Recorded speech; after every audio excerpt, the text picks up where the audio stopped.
Fox 5 and Hot 97 present Street Soldiers with Lisa Evers. A winter nightmare. It's too cold.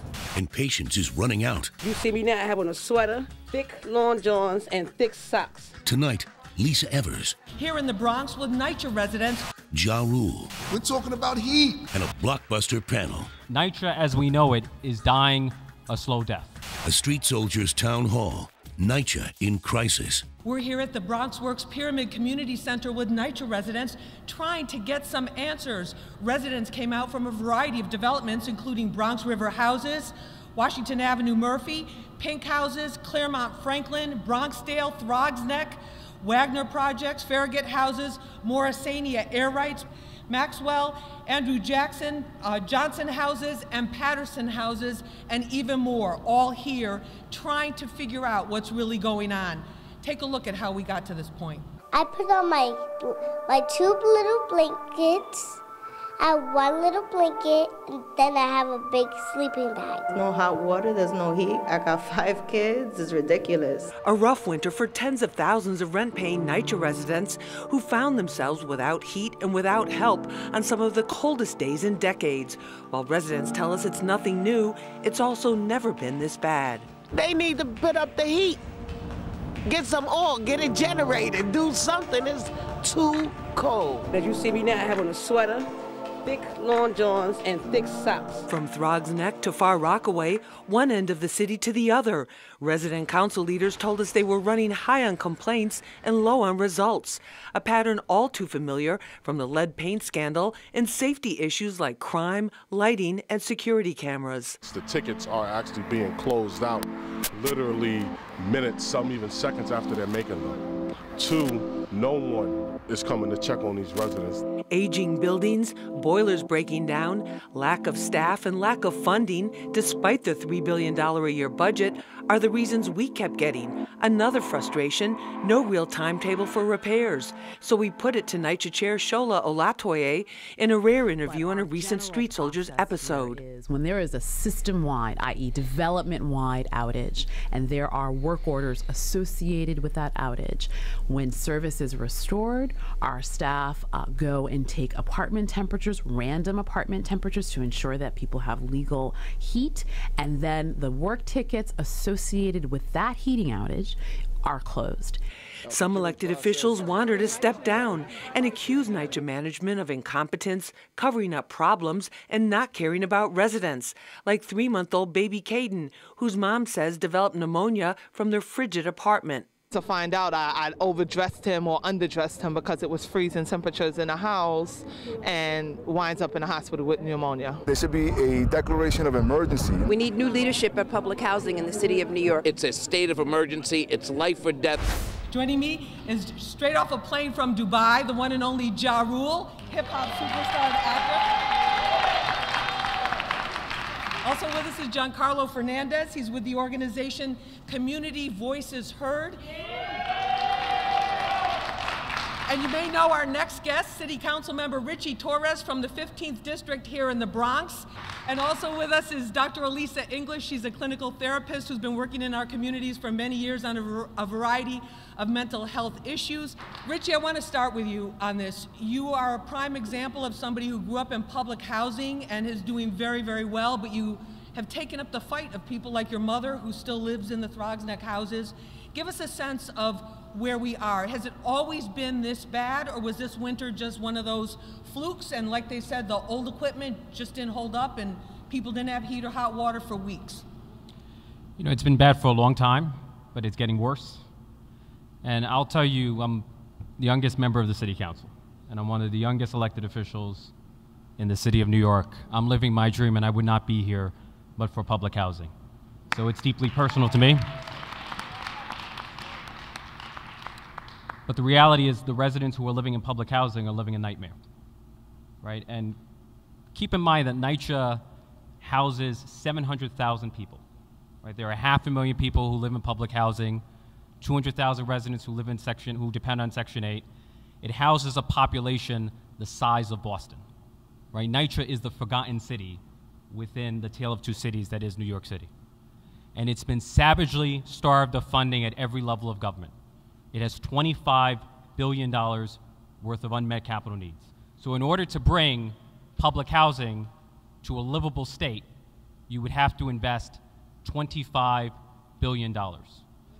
And so the state of public housing is demolition by neglect. Right? NYCHA, as we know it, is dying a slow death. But we can do more, and we can do better. And we're going to talk about Right. that. And I want to point out at this point that we did invite NYCHA. We've had them on the show in the past, representatives, and we've also had comments from them in the past. They declined to send a representative to this program to meet with residents directly, as all of you are, for this particular episode. Giancarlo, tell us what this winter has been like for you and your mother.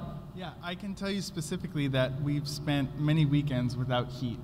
My mother has a condition that is definitely aggravated by being exposed to cold. We also have mold in our apartment.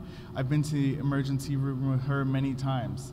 So the problems that we're discussing tonight are very real for me. All right, Dr. Elisa English, what kind of effect does it have on people when they feel as if their voice is not heard? It's demoralizing. It causes depression. It causes stress.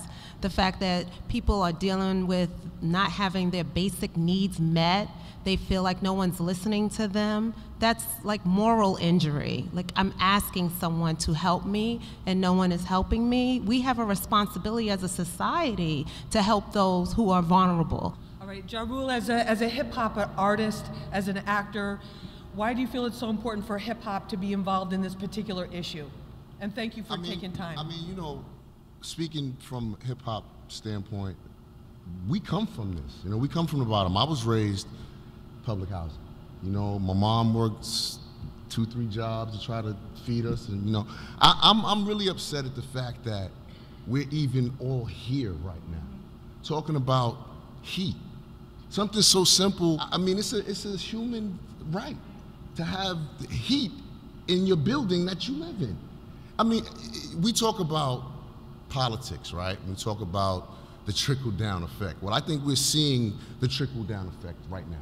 The trickle-down effect is the person at the top has shown that for many, many years, we know this, we've all known this, but now he's saying it and showing it to us every day. The country does not care about black and brown people. They do not care about minorities. They do not respect us. And until we start showing them that our dollars are just as powerful as any other people's dollar, they're gonna keep disrespecting us and not giving us the respect we need. I mean, this is a simple human right. We're talking about heat. All right, this is Street Soldiers special town hall from the BronxWorks Pyramid Community Center. We'll be right back after this. Lisa, I'm dead serious. I'm about to organize a march. We going down to NYCHA, and let's let our voices be heard.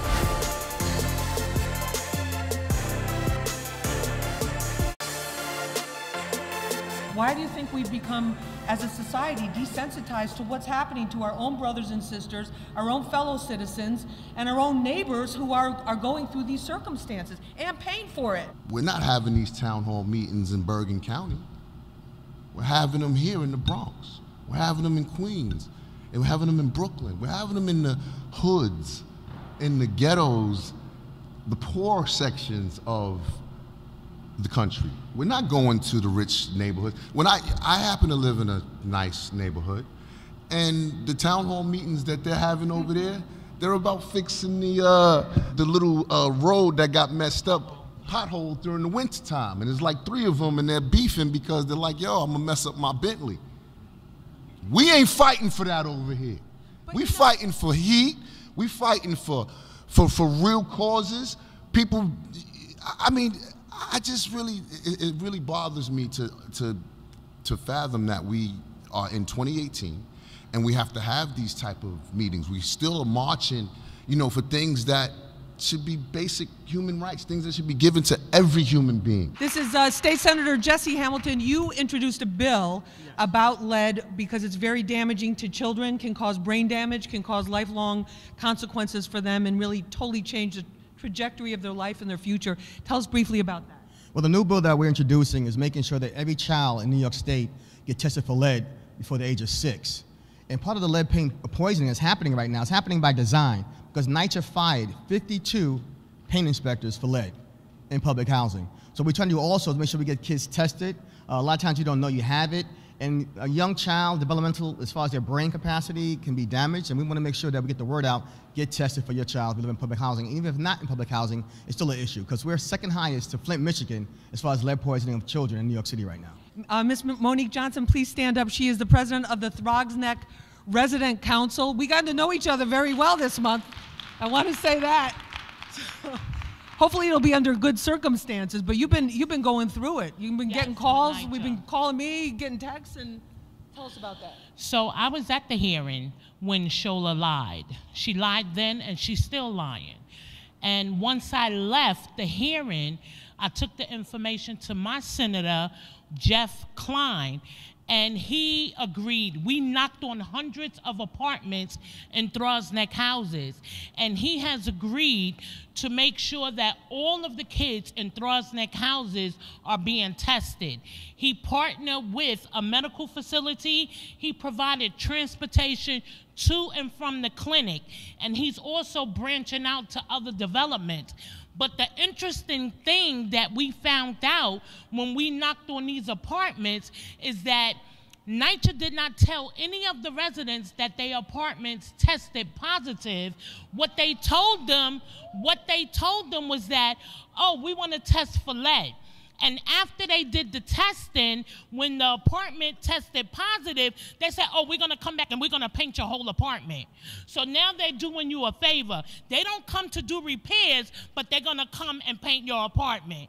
So that made you a little suspicious that all of a sudden you're getting a renovation there. Yes, but I need more of the residents to rise up, stand up, and ask questions. Giancarlo. You know, this isn't just a question of receiving funding. No one knows what's going on in these apartments better than the residents.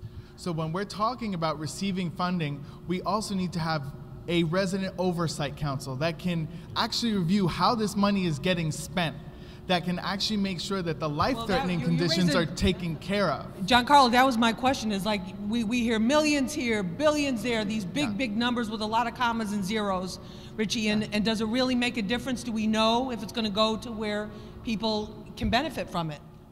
Look, money is not enough. You need the right management, right? We have to ensure, and then we have $200 million in boilers.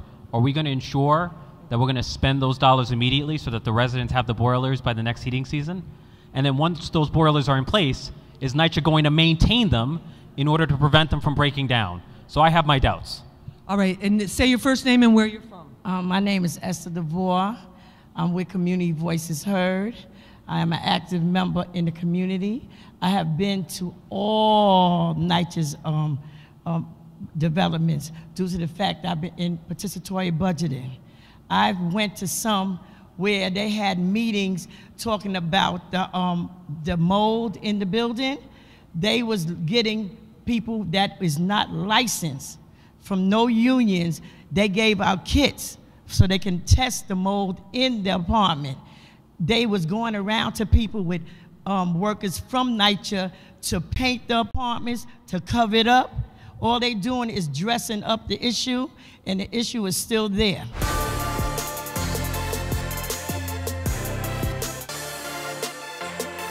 If Danielle looks familiar to you, she's the mother of baby Caden in the Patterson houses.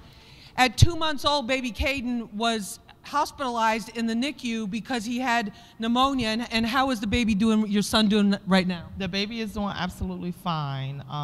Still going through, thank you. Still going through a couple of tests. All right, well, we're going to continue to pray for baby Caden and for your other kids. And the heat did come back on. The heat did come back on the next day after we had an interview. All right, well, we're going to continue to pray for your family. Panel, let me ask you, Ja Rule, what do you think about that? I want to say this because, you know, the government in our country, unfortunately, they only understand one thing, money. So you got to hit them in their pocket too. So I don't know, do we have any lawyers here? Because what I would say to do is everybody get these test kits, who's ever having these issues, get your test kits, test your apartments for lead, go to the doctor, see if you have any health issues from this lead, and start a class action lawsuit and sue the, you know what I'm saying, out of these people. Because y'all shouldn't be going through this. I'm getting sued right now for like $100 million for something that's way less than what y'all are going through. Trust me, y'all should be absolutely putting your voices to work and hitting their pockets. Richie, let me ask you about the Ja Rule's idea of a class action lawsuit. What do you say to that? I agree. I mean, we had the Campaign for Fiscal Equity, where you had parents sue the state for defunding public education. The residents of public housing should sue the city, the state, and the federal government for disinvesting from public housing, because the government is the worst slumlord in the United States. And then one more thing. Say that again, please.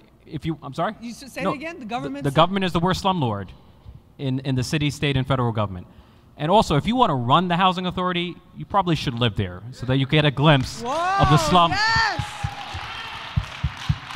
All right. And I have a sense.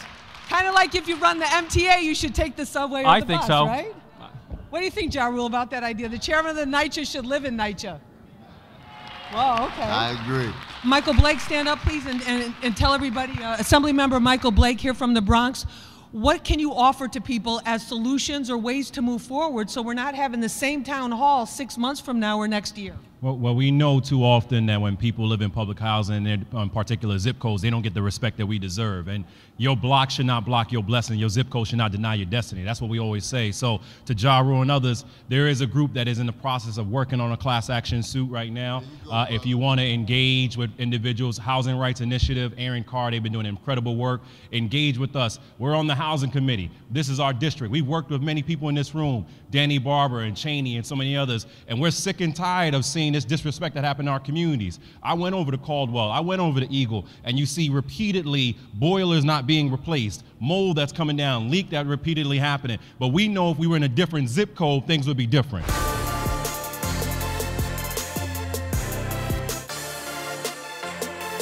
There's a double standard. So normally when you have a complaint relating to city services, you could call 311.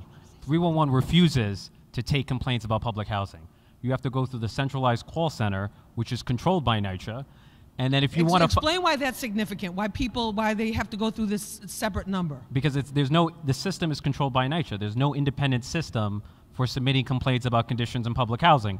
Or if you want to know the conditions of an apartment, you go to HPD's website and look it up. That's not true of public housing. You cannot look up conditions in public housing on HPD's website. So there is a double standard, and then NYCHA has a pattern of closing complaints without actually solving them. And that's the problem. Where's NYCHA's office building now? 250 Broadway. We going down to NYCHA. All right. Well, Lisa, I'm dead serious. I'm about to organize a march. We going down to NYCHA, and let's let our voices be heard at NYCHA. There we go. All right. And and I'm gonna lend my time, and I'm gonna go with y'all, and I'm gonna lead it with y'all. We're gonna go down there. We're gonna let NYCHA know we got a few issues up here in the Bronx. That's for sure. I'm looking at my boss right now. We're holding everybody to that. That'll be a great show on wheels. I want to bring up Project Heat. If you guys would mind coming all the way up here, because we're talking about a lot of problems. And we're talking about a lot of issues, but also there are a lot of people who have come from public housing who are doing amazing things. And if you're not hip to the Urban Web series, guys, please come back and stand behind the panel here too, because you've supported us. You helped get the word out. These are the members of Project Heat from the Pink Houses, in Brooklyn. Thank you, guys. And they came out to support. They came from Pink Houses here to support. Their example of when they don't give you what you need to do what you want to do, you go ahead and do it anyway, which is kind of the hip-hop spirit. Ja Rule, thank you so much, baby. Giancarlo Fernandez, thank you so much. Thank you. Also Richie Torres, can't wait for that investigation. Dr. Elisa English, thank you so much. And also Project Heat, support them, making big moves, new platforms. Thank you guys so much. I really appreciate it. I'm Lisa Evers. I want to thank you very much for being part of this town hall. Remember, use your mind. It's your best weapon.